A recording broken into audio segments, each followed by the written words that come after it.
Praise the lord. సర్వాధికారి సర్వకృపానిధియగు యేసు స్వామికి నిండు మనస్సుతో కృతజ్ఞతలు. మీ అందరికీ నా ప్రేమ వందనములు. ఈ దినపు యేసయ్య జీవపు మాట యోబు గ్రంథము 11వ అధ్యాయము 15వ వాక్య భాగము. నిర్భయుడవై నీవు స్థిరపడి యుందువు. యేసయ్య అడుగు జాడలలో నడిపించబడుచు పరలోక రాజ్యము కొరకు ప్రయాసపడుచున్న పరిశుద్ధులారా, మన యేసయ్య మనందరినీ ఎంతగానో ప్రేమించెను. ఆయన స్వకీయ సాంపాద్యమైన మనలను నిర్భయమైన జీవితము కలిగి ఉండాలి అనేది ఆయన వాంఛ అయి ఉన్నది. మనమందరము మనం ఉంటున్న ప్రాంతములో, దేశములో నిర్భయముగా నివసించాలి, నిర్భయముగా కాపురం చేయాలి, నిర్భయులమై అన్ని విషయములలో స్థిరపడి ఉండాలి, నిర్భయముగా ప్రవర్తించువారమై ఉండాలి, నిర్భయముగా సంచరించువారమై ఉండాలి.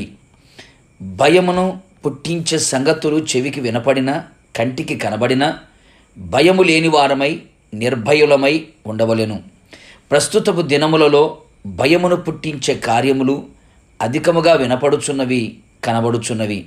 నిజమైన క్రైస్తవుడు భయము పుట్టించేవాడై ఉండాలి, కానీ దేనికి భయపడేవాడై ఉండకూడదు. అందుకే పరిశుద్ధ గ్రంథములో అనేక పర్యాయములు భయపడకుము అని ప్రభు మనకు అభయమిచ్చి ఉన్నాడు. అపవాది యొక్క ఆయుధం భయమే. ఆ భయమునకు అనేకులు లోబడి ఆత్మీయ జీవితంలోను, కుటుంబ జీవితంలోను భయంకరమైన పరిస్థితులు ఎదుర్కొంటూ ఉన్నారు.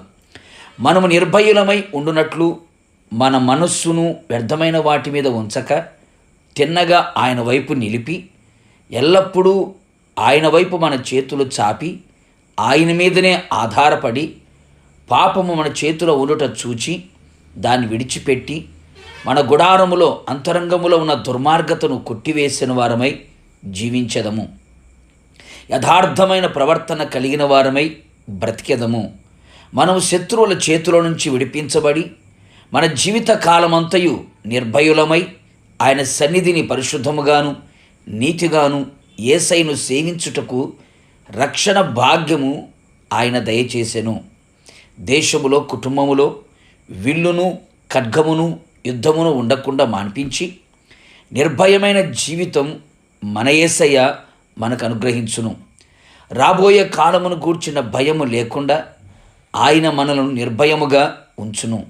యేసయ్య మన పక్షముగా ఉండగా మన ఎదుట ఉంచబడిన ఎలాంటి సమస్యలైనా, రోగములైనా, శత్రువు కార్యములైనా, మనుషుల కుయుక్తులైనా భయపడకుండా నిర్భయులమై యేసయ్య రాకడలో ఆయనను మనము ఎదుర్కొనేదము. ప్రార్థన. సర్వోన్నతుడా, సర్వకృపానిధి అయిన యేసయ్య, నీ పరిశుద్ధ పాదములకి స్తుతి స్తోత్రములు చెల్లించుచూ ఉన్నాం. మరొక్క దినమును మీరు మాకు అనుగ్రహించారు. మీ పాద సన్నిధిలో చేరి మీ జీవపు మాట చేత మా జీవితాన్ని వెలిగించుకోవడానికి మీరు ఇచ్చిన కృప కొరకు స్తోత్రం. అవును ప్రభువా, మేమందరము నిర్భయులమై ఆత్మీయ జీవితంలో, కుటుంబ జీవితంలో స్థిరపడినట్లుగా మీరు సహాయం చేయండి. అనేక మంది అనేక విషయాలలో భయమునకు, కలవరమునకు, ఆందోళనకు గురైపోయి ఆత్మీయంగా, శారీరకంగా, మానసికంగా అనేక మంది కృంగిపోతూ ఉన్నారు. ప్రభువా, మీరు మా పక్షముగా ఉన్నారు.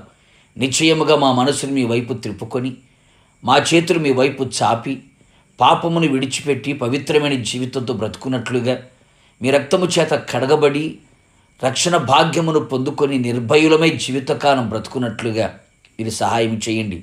మీరు మా పక్షముగా ఉన్నారు ప్రభువా. ఆ ధైర్యముతోని ఆత్మీయాత్రలో ముందు కొనసాగునట్లుగా, నిర్భయమైన జీవితాన్ని జీవిస్తూ మీరు అక్కడ సిద్ధపడినట్లుగా కృప మెండుగా నిండుగా దయచేసి మహిమ పొందమని యేసు నామములు అడుగుచున్నాను తండ్రి, ఆమేన్. నిశ్చయముగా మీరును మీ కుటుంబ సభ్యులందరూ నిర్భయులై స్థిరపడి ఉందురుగాక. God bless you.